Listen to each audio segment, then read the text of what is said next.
Welcome to the Learning Pines YouTube. We hope this video helps. You start by making sure your iPhone 11 is unlocked and running a recent iOS settings match. Once done, flip the ring/silent switch to ring. Alarms still sound on silent, but this avoids confusion. Next, open the clock app and tap Alarm to edit an existing alarm or press the plus icon to create one.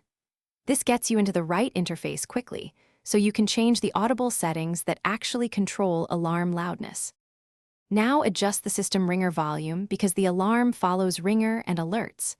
Go to Settings, Sounds, and Haptics and drag the ringer and alert slider upward. This increases the base alarm loudness. Make a conscious choice about change with buttons.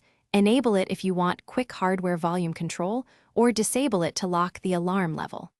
Then pick a sound inside the clock app. Select tones or songs that have strong dynamics, so they finish by saving your alarm and testing it immediately. Set one for 1 or 2 minutes from now so you can hear the result. Make sure Bluetooth or AirPlay aren't sending audio to headphones or a speaker. Disconnect external devices if necessary. If the alarm is still too quiet, inspect settings music volume limit and any do not disturb or focus rules that might lower volume. If problems persist, restart the phone and retest. Often a quick reboot restores expected alarm behavior. Thanks for watching. Consider subscribing if we helped you.